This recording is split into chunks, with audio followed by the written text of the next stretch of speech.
Hey guys, welcome to Arp's Place. This is my first video without a beard. Something stung me on my chin, I think it's red there. I had to shave it off because it got infected. I think it was a spider or something, and I was like, ah! And I went, oh fuck, we'll take all that off. Anyway, I'm at Arp's house. We're going to show you what we're doing. He's doing something for the houseboat. And I've been wanting to do this job for a long time, and I was never going to do it anywhere close to Arp, so Arp's on the job.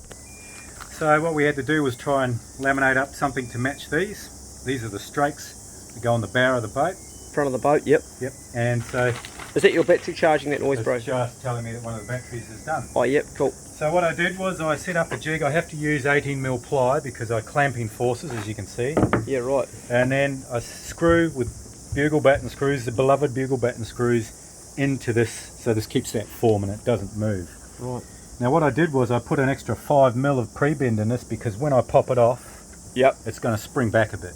Right. There's 3 small 10mm bits and there's not a lot of cramping pressure to actually get it up.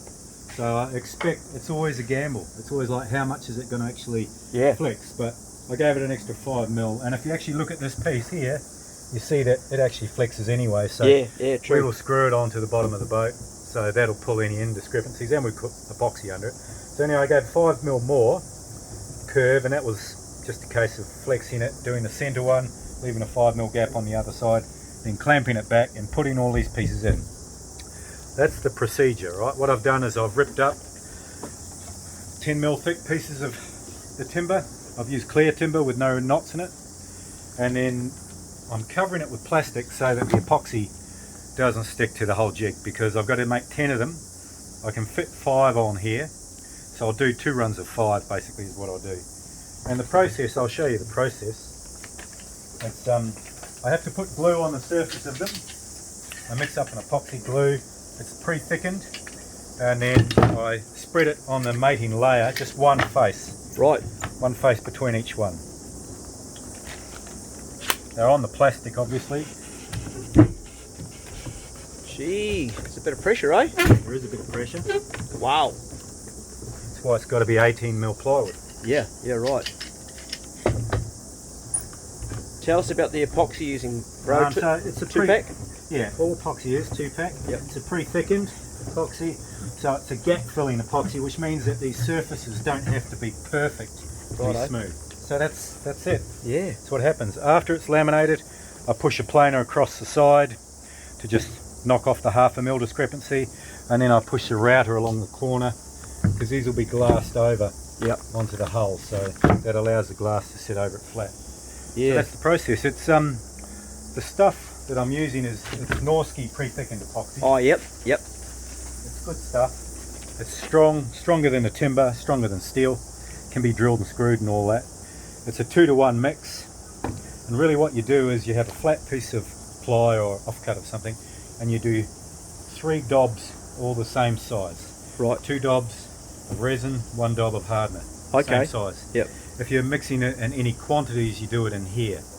But really for this sort of stuff, I don't want to mix too much. Yeah, sure. Because when you mix too much, it builds its own exothermic heat up internally and it goes off. So if I have a big lot mixed here, I'll get 3 of these done and it'll start smoking. Yeah. And it'll be like, oh yeah, great. Throw that one away and then mix it again. So, say the name of that heat again, what do you call it? Exothermic. It's an exothermic reaction. It builds up the heat from the inside, and because it can't escape, it spreads rapidly through it. Right. You can mix up polyester resin or vinyl ester resin, like what we used to make surfboards with, and you can put that in a pot and you leave it there. If you spread it out on the job, you'll have half an hour to get all the air bubbles out. If you leave it sitting in the pot, after about 15 minutes it'll be smoking. So the hardener is what, MEKP, methyl? No, this is a different sort of hardener. Yeah, different to what we wouldn't know what it is. Different to what we made our surfboards out of the old because that was day. a catalyst. Yeah, because we used to use MEKP, methyl ketone peroxide, didn't we? And we had a casting resin which would have something mixed in with it. Sometimes it would have a wax in it, so it wasn't sticky on the outside. Yeah, that's right. But this isn't a catalyst. This is a hardener. These are a polymer. So what happens is it has to be accurate, the mix. Right. There's a tolerance of about 5%. If you don't mix it dead accurate, it won't go off. Shit, okay. Catalyst is a little bit different.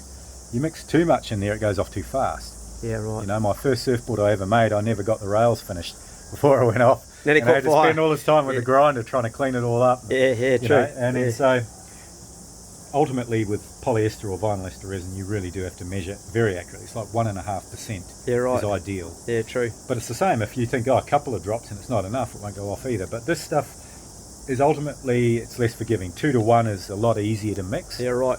And when I'm doing it in this, I'll be putting it on with a spatula on the individual pieces of timber. I'll put them together, lie them down upside down. I'll have gloves on, obviously, clamp that first bit across and then pull it back and then clean off any surface. It won't stick because of the plastic, which is cool. It has to stay on here for, I think it's 12 hours clamping, I think, Right. I read on the product sheet. So I have to leave it here for 12 hours. And then There'd be no disadvantage to leaving it longer, would there? not really, no, but what happens is it's just hardened to a point you can pop it off. So when you got a second bunch of products you want to get off Yeah, there, yeah, absolutely. then finish it at night time. I can pull it off in the morning. Yeah. and you know. Quite a bit of work just setting up your jig, isn't there? You know, There you is, get yeah. that right. Yep, that's exactly. And I had to think where to put everything so I can get my clamps on it. Yeah. You know, it's not like whenever you're doing any form of fiberglassing particularly or epoxy work, you have everything completely prepared first. Yep. Everything, so it's all good, sweet, and there's no rushing. It's like doing a large concrete slab. You don't want to do any rushing when you're actually starting the job. Yep. All that's been thought through, and then you just go, right, now I'm just going to do this, this, and this. And so the theory is then, I mean, this is an easy one because it's small amounts. Yep. If the glue goes off, if it gets it's too sticky, I won't use it. You know, so if it takes me too long, I'll probably just mix a batch that will ultimately do.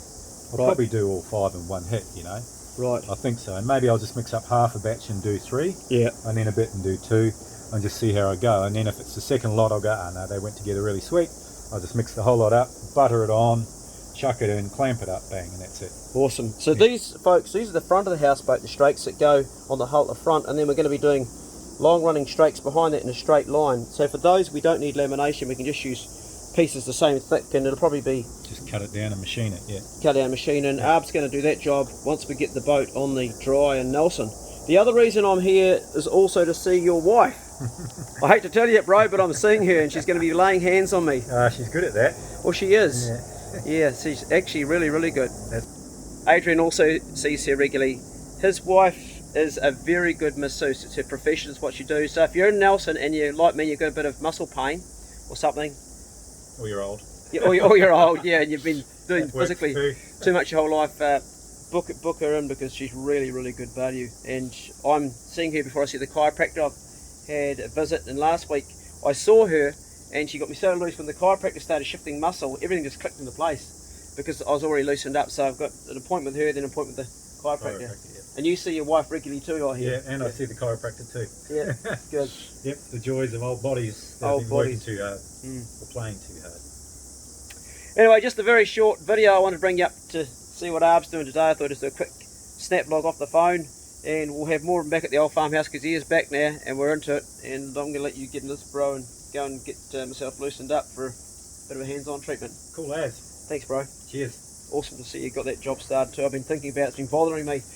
You know, Doesn't need to bother you. doesn't need it. Well, it's bothering me. I haven't done it because it needs to be done. This is Arb's house. Can I show everybody your view, Arb, from here? Sure. Just want to show you his view.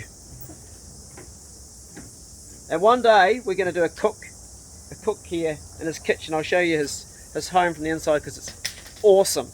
He's got, him and his wife have got the most amazing place, and we're going to do a cook in the first really good kitchen you've ever seen me do a cook in. It'd be great. Be good, can't be good, be careful, and see you in the next video. See ya. See ya.